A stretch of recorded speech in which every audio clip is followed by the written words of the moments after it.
रीवा में जूनियर डॉक्टरों की हड़ताल, ओपीडी सेवा का किया बहिष्कार। अस्पताल में प्रभावित रहेगी स्वास्थ्य व्यवस्थाएं। रीवा में जूनियर डॉक्टर एसोसिएशन के जूनियर डॉक्टर अपनी कई मांगों को लेकर आज से हड़ताल पर चले गए हैं। एसोसिएशन के जिला अध्यक्ष आशय द्विवेदी ने बताया कि हमने शुक्रवार से ओपीडी में सेवा देनी बंद कर दी है, लेकिन इमरजेंसी सर्विस देते रहेंगे ताकि गंभीर रोगियों को किसी तरह की समस्या न हो। हमारी यह हड़ताल अनिश्चितकालीन है। जब तक हमारी मांगें नहीं मान ली जाती है तब तक हम हड़ताल पर रहेंगे। एमपी के सभी जूनियर डॉक्टर आज से ओपीडी सेवा बंद रखने वाले हैं। रीवा जिले में तो ओपीडी सेवाएं पूरी तरह से बंद कर दी गई हैं क्योंकि जूनियर डॉक्टर हड़ताल पर चले गए हैं।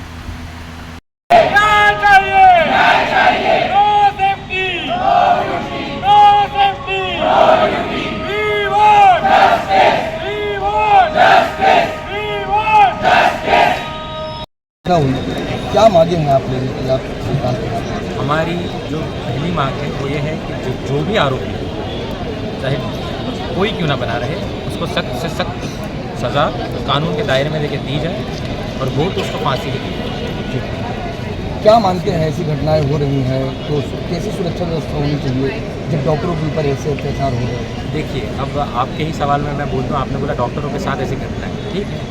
समाज ने यही गलती कर दी। समाज ने ये नहीं देखा कि महिला का रेप हो रहा है। वाइडर व्यू होने की जगह व्यू नैरो डाउन होता गया और उसके परिवार के सिवा उसकी सच में कोई फिक्र करता हो ऐसे बहुत कम लोग हैं। तो इसी संदर्भ में जब गुंडे भी घुसकर उसका एविडेंस नष्ट करने की कोशिश की कि वी आर हैम्परिंग द कानूनी जो प्रक्रिया चल रही थी उसको हैम्पर करने की कोशिश की, तो हमारे पास हड़ताल पे जाने के अलावा और कोई उपाय बचा नहीं था। तब भी क्योंकि हम डॉक्टर्स और एथिक्स हमारे फर्स्ट हैं, किसी की जान नहीं जाने देंगे, इमरजेंसी सर्विसेज हमने चालू रखी। परंतु जो रूटीन काम है जिसमें किसी मरीज को अफेक्ट नहीं कर पड़ रहा था, पर ऑल इंडिया लेवल पे एक मैसेज जाना था कि भाई ऐसी घटनाएं आगे ना हो और हमारी जो को रेसिडेंट्स हैं वो तो एटलीस्ट सेफ हो। आज मैं अपने आप से जब सवाल करता हूँ कि क्या मैं खुद सेफ हूँ, तो उसका जवाब नहीं मिलता क्योंकि गेट पास सिस्टम फॉलो नहीं होता, गार्ड उतने जगह नहीं रहते, गार्ड होते हैं तो ड्यूटी में इतना ध्यान नहीं देते। उनकी भी गलती नहीं है क्योंकि 8,000 की जॉब में अपनी जान कौन खोएगा? अगर कोई अटैक कर देता है तो कौन खोएगा? पर इसके लिए सबको बैठना पड़ेगा, गवर्नमेंट को कोई प्लान करना पड़ेगा। जब तक ये सब सुनिश्चित नहीं हो जाएगा कि each and every woman is safe at her work place, मैं मानता हूँ कि किसी भी वुमेन को अपनी ड्यूटी ज्वाइन नहीं करनी चाहिए। No safety no duty. मेरा यूजी कॉलेज आर्जिकल मेडिकल कॉलेज था जो कि 2014 की बैच में है, तो तब सिचुएशंस में completely different. I can think कि मेरा कॉलेज में ऐसा कुछ हीनियस हुआ होगा। अभी for the last 4 to 5 years I am not in contact with my college, but the thing which have come up that such a heinous crime has been enacted and may God knows what is responsible, security हो कुछ भी हो, because many stories are coming up and there is no valid reasons which is true which is wrong. My request to each and everyone across India is that being a girl, I feel that a girl is raped and murdered in the heart of the city of Kolkata, and that should be the issue, not doctors. Yes, she was an on-duty doctor, murder that comes later. At this century, a girl has been raped and murdered in such a heinous way. That should be the major issue over that she is an on-duty doctor. क्या reasons हो सकता है that we do not know, because at so many kilometers away from there, I know I am only on phone calls that what is actually happening there. They only know and the parents of the deceased only know.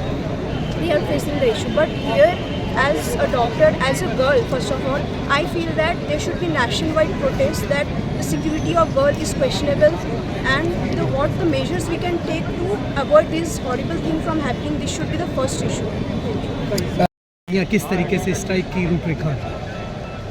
पहले तो आपको जो इसका background क्या है, घटनाक्रम क्या था, किस कारण से हम लोग यहाँ पे एकत्रित हुए हैं, उस बारे में पता ही होगा। और एक बात लेकिन मैं इसको फिर से दोहराना चाहता हूँ, अत्यंत पीड़ाजनक है और सारा समाज मेरे ख्याल से इस पर स्तब्ध होना चाहिए कि एक महिला डॉक्टर के साथ एक घृणित कार्य किया गया और उसके सपोर्ट में 4,000 लोग इकट्ठे हो जाते हैं, तो हम किस प्रकार के समाज में जी रहे हैं। और अगर कोई संवेदनशील नागरिक है इस भारत देश का, तो सबको ये डॉक्टर का आंदोलन नहीं होना चाहिए। हम लोग इसका एक जरिया बन रहे हैं, ये जन आंदोलन बन रहा है। हर महिला सुरक्षित हो जाएगी, तब जाके हमारी जो आंदोलन है उसका सार्थकता सिद्ध होगी। आज हमने सिर्फ 12 से 1 ये दिखाने के लिए कि ये डॉक्टर क्यों इकट्ठे हो रहे हैं। हम ओपीडी में बैठे थे, मैं अपनी खुद की ओपीडी में बैठा था और उनको ये बता के गया हूँ कि इस कारण से जा रहा हूँ और 1 बजे वापस आके आपको पुनः देखूँगा, जिससे सबको पता चले कि ऐसी कोई घटना हुई है। और इस घटना में मैं तो ये नहीं मानता कि ये डॉक्टर का आंदोलन है। आप पत्रकार हैं, आप लोग बौद्धिक लोग हैं, आप लोग को इसका मैक्सिमम कवरेज देना चाहिए और अपने पेपर में अपने जो एडिटोरियल्स होते हैं उसमें जो भी सबसे घृणित शब्दों मतलब सबसे जो उनको उसकी निंदा करनी चाहिए, जिससे पूरा जन आंदोलन बनेगी और आगे इस तरह कोई स्टेप ना ले पाए। बात इसकी नहीं है, हमारे घर में भी, आपके घर में भी बेटियां हैं, हमारे घर में भी बेटियां हैं, पढ़ाई कर रही हैं। हम कॉलेज और हॉस्पिटल को सुरक्षित मानते हैं। हम उनसे बोलते हैं कि बेटा बाहर मत जाना, कॉलेज में रहो, हॉस्पिटल में रहो, लेकिन वहाँ ये हो रहा है और उसके सपोर्टर है 4000 लोग। तो ये कौन लोग हैं, कहाँ से आ रहे हैं?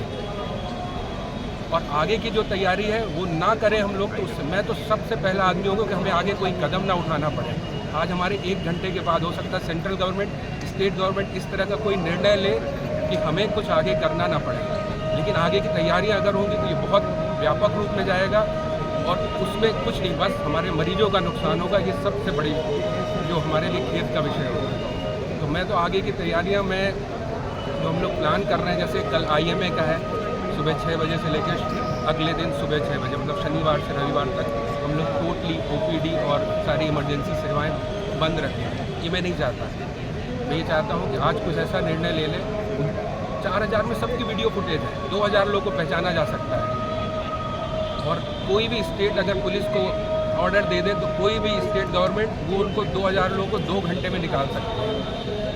तो यही है कि जो दोषी हैं, जो उनको बढ़ावा दे रहे हैं, वो पकड़े जाएं और उन पे क्या कहते हैं तुरंत कार्रवाई हो, जिससे वो जो हमारी बेटी है, हमारी बहन है, जिसके साथ ऐसा हुआ है उसको न्याय मिले।